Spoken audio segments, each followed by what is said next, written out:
na yung impeachment na yon, yung last card nila, magre-react ang buong bayan, mga taong bayan.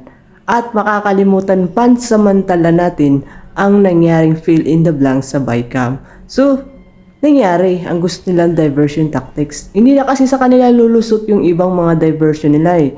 Katulad ng si Alice Go, si Kiboloy, o yung iba pang diversionary nila yung confidential funds. Hindi na yung lulusot dahil lumang tugtugin.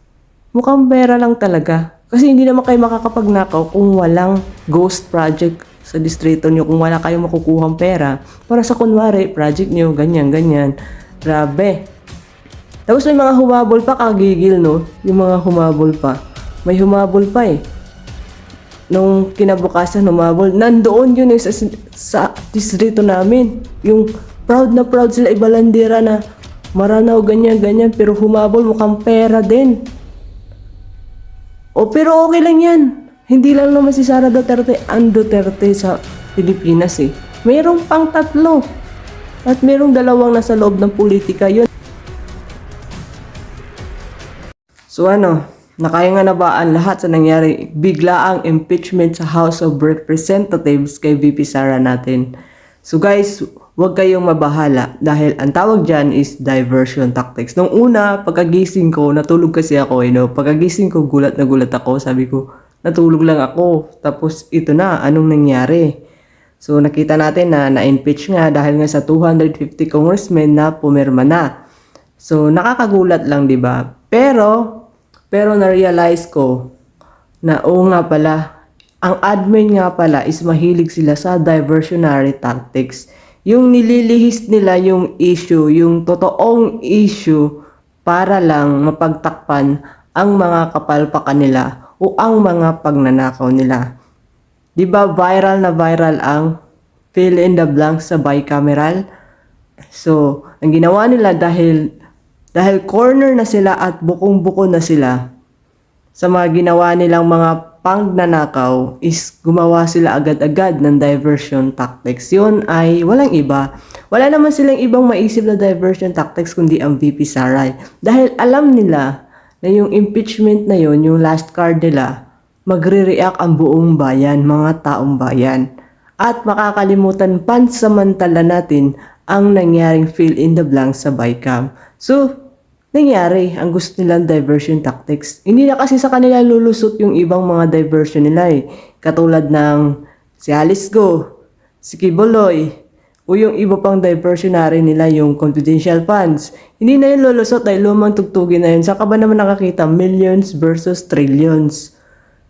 Kaya yun talaga yung ginawa nila dahil talagang boom talaga.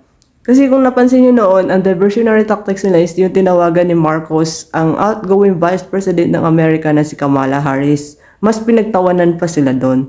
Dahil sino ba naman bobo ang tatawagan ng outgoing Vice President kaysa sa incoming President na si Donald Trump. So, napagtawanan sila doon. Nakakatawa talaga itong administration na to eh. Kaya ang ginawa nila ngayon para talaga matanggal na sa isipan nating mga tao yon is yun ang diversionary nila ang pagpapa-impeach kay VP Sara na tinawanan lang ni Vice President Sara Duterte. Nakakatawa naman talaga sa ba naman nakakita na impeachment lang is isang araw. So, nagpanic ang mga taong bayan. Tapos, ito pa ang nakakatawa, mga kababayan. Lagi nilang ginagamit ang taong bayan. Lagi nilang sinasabi na taong bayan ang gusto magpatalsik kay Sara Duterte. Hello! Sino ba yung taong bayan na tinutukoy nyo? Sino ba yan? Kayo lang dyan sa House of Representatives, mga magnanakaw. Kayo nila Romualdez, kayo Franz Castro, si Boy Ngiwe, hindi ko na makilala yan, pangalan na yan, lumulutang-lutang lang. Himala nga, hindi dinagdagan ni former Senator Leila de Lima, dahil kung hindi, iwan na. Tapos dinadamay pa nila, sabi nila magkaiba daw ang state at saka nation. Yan ang ginagawa ng mga pari na yan. Gigil sila nung nagrally ang INC para pigilan ang impeachment na minaliit lang ng mga hinayupak na yan. Kasi itinuloy pa rin nila ang maitiin ng budhi. So gigil sila kasi nakikialam daw ang religious. Yan ang tawag sa mga pare-parean na yan. Ano tawag dyan? O baka fake mga pare yan. Sa bagay, yung mga pare, hindi na yan mapagkakatiwalaan yung iba sa kanila. Dahil may mga black record na yan.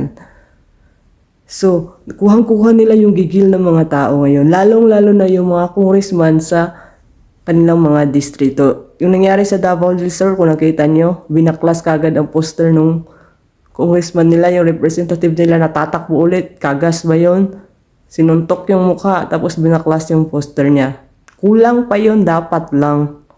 So, after nila mag-explain, after pumirma, explain dito, explain doon. Yung isa, yung talaga, Cayenne de Oro na-slide pa talaga siya. Sabi niya, ayuda is coming, tapos biglang binawi niya. Paano naman hindi pipirma ang mga yan? Sabi doon sa namin, congressman namin, representative namin, sa distrito namin is, kailangan daw ng budget ng opisina nila. At hindi daw yun ibibigay kung hindi sila pumirma. Utot mo! Sino-sino ba ang mga hindi pumirma? Marami. Sadyang mukhang pera lang. Mukhang pera lang talaga. Kasi hindi naman kayo makakapagnakaw kung walang ghost project sa distrito nyo. Kung wala kayong makukuhang pera. Para sa kunwari, project nyo, ganyan, ganyan. Grabe. Tapos may mga humabol pa, kagigil, no? Yung mga humabol pa. May humabol pa eh. Nung kinabukasan humabol, nandoon yun eh sa distrito namin. Yung proud na proud sila ibalandera na Maranao, ganyan, ganyan. Pero humabol, mukhang pera din. O pero okay lang yan. Hindi lang naman si Sara Duterte ang Duterte sa Pilipinas eh. Mayroong pang 3. At merong 2 nasa loob ng politika. Yun ang wala sa kanila. Ubus na ubus. Okay lang sana kung pinamimigay nila sa mga puking inang congressman, congresswoman na yan, is pera nila. Hindi eh. Pera ng taong bayan, tax ng taong bayan. Tapos maninawagan pa ang putang inang presidente natin na magbayad ng buwis. Bakit? Wala na ba kayong mananakaw? Wala na ba kayong mahuhuthot sa kaban ng bayan? Ikaw nga mismo, hindi nagbabayad ng buwis, Marcos.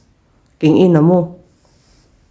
Tapos sasabihin niya, wala daw siyang kinalaman, hindi daw niya kaalyado. Anong tawag mo sa anak mo? Hindi mo na siya kilala.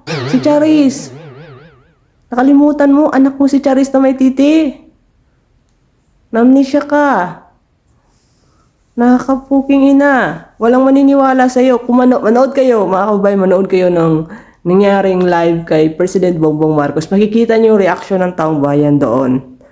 Yung iba pinagtatawanan siya, yung iba kung ano-ano lang harsh comments sa kanya. So, ibig sabihin ang mga dides, hindi trolls. Ibig sabihin, totoo tayo. Dahil sabi nila mga trolls na tayo, hindi. Sino ba nagsabi naglabas siya ng 3,000 trolls? Eh, di ba yung administrasyon? Hindi ko talaga maintindihan itong administrasyon natin. Guys, tayong mga Pilipino, wala naman tayong pakialam sa namumuno sa gobyerno natin. As long as pinamumunuan tayo ng maayos, nagagamit ng maayos ang tax natin, sa maayos na mga proyekto, sa maayos ang pagkakalagyan ng mga perang ibinabayad natin buwan-buwan ng mga taxes natin. Walang problema yun sa ating taong bayan. Hindi nga natin pinakialaman kung ano man yung gagawin nila dyan. Pero ngayon kasi sobra na. Sobra na sila. Kaya marami na ang nagre-react. Ako, on my own, wala talaga akong pakialam sa politika. Sa presidente kung ano man ang gawin niya. Kung tama ang pamamalakad niya sa bansang Pilipinas. Pero ngayon kasi minsan sumusobra na, mapupunan na natin yung nabubuisit na tayo. Eh. Siyempre, ibinoto natin, ipinagtanggol natin kung kani-kanino. Tapos ito lang ang mangyayari sa atin. Tapos sabihin, wala naman nag-utos sa inyo na, hello, nabudol. So mga kababayan, relax lang tayo. Yung mga congressman, congresswoman na bumoto na yan, alam na natin na ang gagawin. Tapos yung iba, wag na kayong makuha sa pera, kakapal din ang mukha nyo eh. Nabibili din kayo eh. Be wise. Ngayon na, naipasa na yun sa House of Representatives, sigurado sa Senate na yung sunod. So iboto natin ang dapat at karapat-dapat na maupo sa Senado. Huwag tayong susunga-sunga mga kababayan. Dahil itong pagkakataon natin dahil na move sa June 2. So, ibig sabihin, may election pa. So, ito na yung chance natin makaganti sa mga gunggong na yan. Kahit naman hindi na sila mailik-ulik, meron na silang pera eh. Alain mo yun, 150 million. O kahit hindi na sila umupo na congressman, buhay na sila sa pera natin.